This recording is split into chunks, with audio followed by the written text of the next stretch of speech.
Hello everyone, আজ আমি বানাবো পাটিসাপটা। তার জন্য দুধ বসিয়ে দিয়েছি কড়াইতে। তারপর আমি করে নেব নারকেল। দুধটাকে আমি গরম করে নিয়েছি, করে নিয়েছি, কেটে নিয়েছি গোড়গোড়াকে। তারপর গরম দুধে দিয়ে দিলাম, ভালো করে ফুটিয়ে নেব দুধটাকে। তারপর দিয়ে দেবো নারকেল,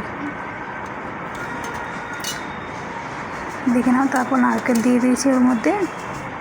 নারকেল দিয়ে ভালো করে এটাকে ফোটাবো যতক্ষণ নাই মিক্স হয়ে যাচ্ছে।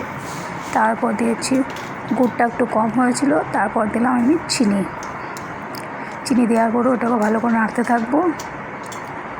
আমি নিয়ে নিয়েছি চাল 3 বাটি, চালের গুঁড়ো 3 বাটি, আর নিচ্ছে ময়দা নেব 2 বাটি। ঠিক আছে, সুজি দেব 250 সুজি নিয়েছিলাম, 200 গ্রাম মতন সুজি দিয়েছি। তারপর দেবো চিনিটাকে আমি পিষে নিয়েছি ভালো করে।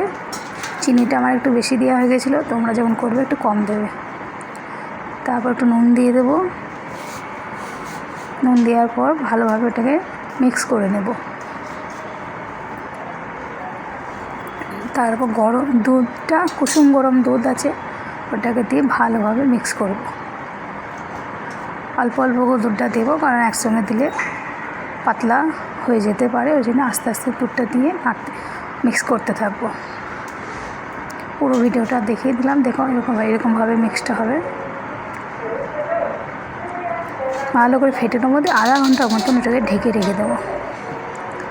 তারপর চলে এসেছি আমি কড়াইয়ে। দেখো না, পুরো দুধটা মরে গেছে আমার, ক্ষীরটা ভালোভাবে হয়ে গেছে। ক্ষীরটা হয়ে গেলে তুমি কিছুক্ষণের জন্য রেখে দেবে সাইডে ঠান্ডা করতে। এবার দেখলাম, এবার তাওয়াটা আমি বসিয়ে দিয়েছি, ওটাকে ভালোভাবে মিক্স করছি। এবার একটা করে নেবো।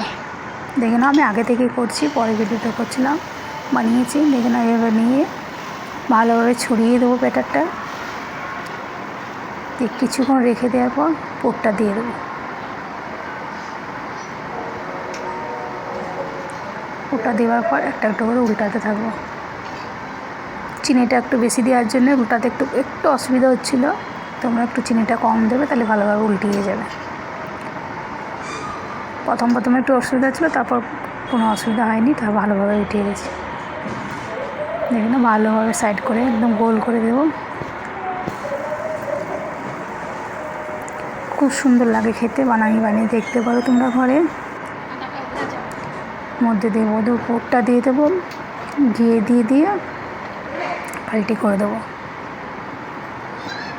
খেতে তো খুব সুন্দর হয়েছিল, কারণ আমার সবার খুব পছন্দ। দেখে নাও, এইভাবে সব করে নেবো একটা করে। আর যদি ভিডিওটা ভালো লাগে, লাইক করো, কমেন্ট করো, শেয়ার করো।